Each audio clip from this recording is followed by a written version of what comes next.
All right, let's get right into it. As promised, we are getting back into the saga of Paperwork Poppy, aka, as they call him, Lawbury Graham now, Drake and his lawsuit against Universal Music Group over the song Not Like Us. Quite a few developments have come into play, and as I predicted a while ago, Drake was not really thinking when he filed this lawsuit of the various ways it could go against him.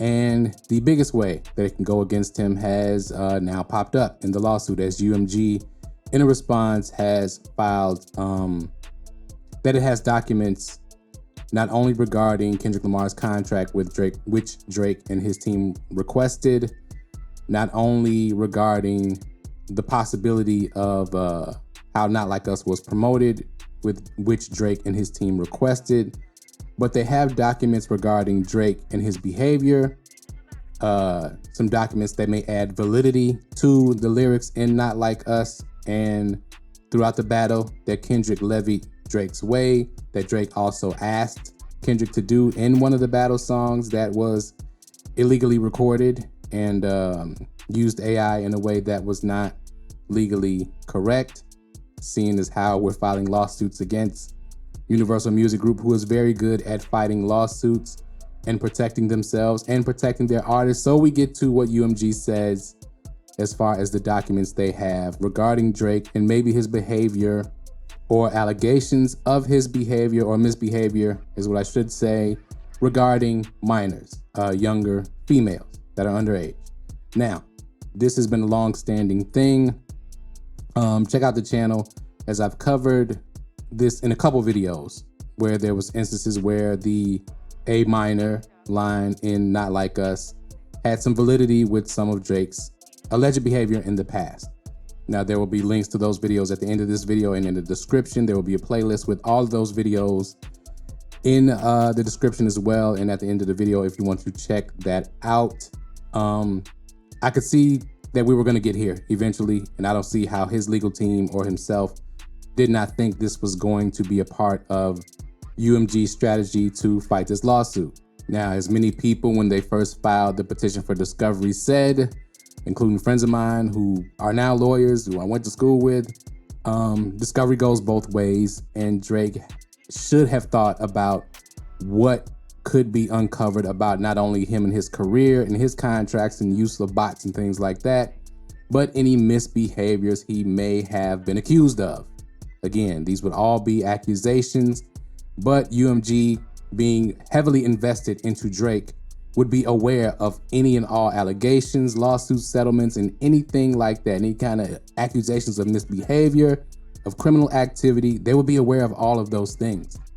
And to think that that arrow would only be pointed in the direction of Kendrick Lamar, which is what they're asking now, and asking for documents that may have something to do with Kendrick Lamar being involved in or accused of domestic violence. I believe they requested his contract, which they received, and it was heavily redacted, which makes sense because, again, they would be breaking a legal confidentiality agreement they had with Kendrick Lamar if they just showed his full contract to Drake's legal team, which is unnecessary in the case. There's just been a lot of nonsense going on. And to me, Drake has really tied himself up into a situation that he can't get out of. Let's get into the statement first of what UMG says they have, and then let's get into why Drake should be a little bit worried about this response. Now, in part B of this document here, it reads, based upon the information now reasonably available to UMG states that it has in its possession, custody, or control the following categories of documents that it may use to support its defenses unless the use would be solely for impeachment. So what they're basically saying is they won't use this evidence unless they have to use it to defend themselves, right? So the evidence is as follows: contracts and agreements between UMG and Drake, and documents concerning UMG's contractual relationship with Drake. the other recordings in Drake and Lamar's rap feud, and documents concerning the distribution, marketing, and promotion of the other recordings in the feud. Now, those two sentences right there would totally probably dismantle the argument that one, UMG somehow favored Kendrick over Drake in the battle, and also that they promoted the records differently. That's a big part of this case, right?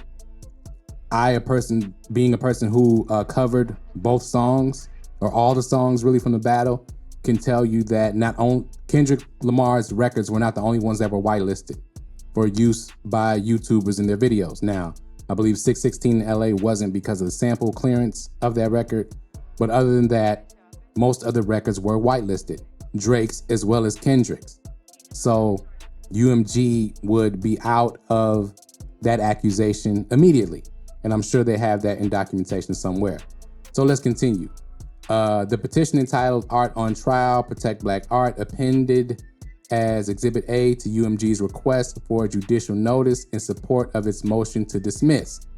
Now that gets into the argument of lyrics being hyperbole and not being based in actual fact, which again would make the whole lawsuit frivolous and should have been thrown out or will be thrown out in the future. Now, this part that's highlighted again, other recordings by Drake and documents concerning the same, including but not limited to those appended as Exhibits B, C, and Z in UMG's RGN, which was their motion to dismiss, right? And I believe those exhibits are references to Drake using the same tactics in battling and hyperbole in insulting other artists, Kendrick included, right? Now we continue. News reports and documents concerning Drake's relationship with and behavior around minors, the criminal charges and conviction of Baka Not Nice, Travis Savory, and the rap feud between Drake and Lamar, including but not limited to the documents appended as exhibits NX to UMG's, again, RJN, which was their motion to dismiss. And this is the most important part, because not only is it showing, or can they concretely show that Drake willingly participated in the rap battle, but more importantly, that he has quite a few incidences that would lead to Kendrick Lamar's lyrics having a ring of truth to them and not just being hyperbole, an artistic expression.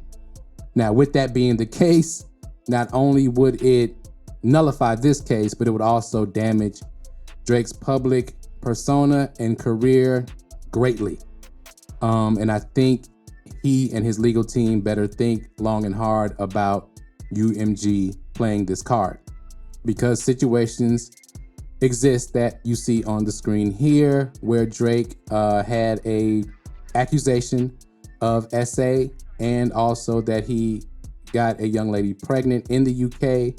Now, this is about that case. Multiple sources indicate that Drake settled a lawsuit with a woman who accused him of SA during his 2017 Boy Meets World tour in the UK. The woman, Miss Morris, also known as Layla Lace, initially alleged that Drake got her pregnant and accused him of SA. In a breakdown, the settlement amount reportedly, that's important, it's not the actual fact, but it's reported that Drake paid Morris $350,000 as part of the settlement. Now, Drake also filed a counterclaim. Drake filed a lawsuit against Morris for civil extortion, fraud, emotional distress, abuse of process, and defamation. This was reportedly due to her continued demands for money, even after police cleared him of the initial allegations. I want to just make it clear, these were allegations. He was not charged or prosecuted of any kind of crime, right? And go on to the last paragraph there. In short, Drake settled a lawsuit in the UK with a woman named Lakiana Morris, I'm guessing that's how you pronounce that, who accused him of sexual assault and attempted to extort him. Drake reportedly paid $350,000 as part of the settlement, which also included a confidentiality agreement. That part is important, because why would you need a confidentiality agreement if you are completely innocent? And Drake had filed a counterclaim against Ms. Morris, but the case was resolved out of court. All of that is not the greatest of information in Drake's favor, that he has not had these issues that Kendrick Lamar alluded to in the battle. We also have the Millie Bobby Brown situation, which I won't get into here because I already covered it in the other video that will be linked at the end. You have the Billie Eilish situation, where in this tweet you can see where in the Heart Part 6, Drake said, "I never looked twice at no teenager." But when Billie Eilish tweeted or made an IG post about her birthday and turning 18 tomorrow, Drake replied, "I've been waiting for you to turn 18. Well, 18 is still a teenager. And she was definitely a teenager before that. So what were you waiting on exactly? You just waiting to party? I don't know. But anyway, UMG would be very much aware of all these things because Drake is a commodity of theirs. They have a contractual agreement with him. They are invested heavily into his career and his public persona. And they would have every lawsuit filed. They would have all this information, right? Does Drake really want this information out? Okay, there's another instance where a young lady who appeared on Adam 22's podcast, her name is Little Cece, and she tells a story about how she first met Drake while she was still a high school basketball player. I'm gonna roll the clip right quick and then we'll discuss. The Drake thing. You met him, when did you first meet him? So I played basketball, right? So he really was a fan of supported one of my teammates at the time. And this is when you were in high school? Yeah, in high school. So he was a fan of women's basketball, high school basketball. I was her teammate, so he followed me because of her. And I was like, oh shit, bitch, you got Drake to follow me? Like, what the hell? Like, that's so crazy. So he followed me, and I lost it. I'm like, I have to meet Drake. Like, I love Drake. I've always. So again, all of this is very problematic. This is problematic, okay? This is being somebody from Chicago. This is Kel's type behavior. This is the kind of stuff he was doing, right? Hanging around high school basketball games and befriending underage and close to underage females, teenage females, whether that be 17, 18, 19, or 13, 14, 15, via social media. These are all things you should not be participating in. But they also, not only is it proven behavior, right, which is what I just showed, and I'm sure UMG has a lot more information on these situations and others. Not only does it show that, but it shows that Kendrick Lamar was not off base in his lyrical assessment of your character. That's just the bottom line. So you really better think hard about pursuing this lawsuit going forward. I understand. What I think personally is that the lawsuit was a PR stunt to lead into the Iceman album, and Drake was going to kind of try to make himself a martyr. That was a dumb strategy because UMG has a lot on the line to protect. They don't need Drake as an artist. It's not like UMG, who has deals with SZA, who has deals with Taylor Swift, who has deals with Kendrick, are hurting for top artists to be in contract with. They don't need Drake. They're not trying to block him from leaving. This wasn't a negotiating, but he can go to Sony. Go. I'm sure they're not going to overpay. That's what they weren't going to do. Now, I think Drake, again, thought he could win the battle against Kendrick with all the shenanigans. People forget that he was using bots first on Twitter, okay, just as a promotional tool. Who knows what was going on with the music, okay? We know he used AI during the battle. We know he had his press run with the little minions, academics, and all those people all lined up to try to smear Kendrick's name. If he is successful in all those things, then he can go back to Universal Music Group and get a Taylor Swift type deal in his mind, because obviously, if you listen to Taylor Made Freestyle, he is obsessed with Taylor Swift's success as an artist. So again, all of this just shows that Drake is not as smart as everybody thought he was. Is he willing? Yes. Is he cunning? Is he underhanded in a lot of ways? Yes. That doesn't make him necessarily intelligent, and this lawsuit is showing that, right? So, and I understand there's a boycott on the new Iceman album. I'll give my thoughts on that in another video, but this is what all this nonsense is leading to. I don't see where they kind of see that there's some kind of light at the end of the tunnel. There's not.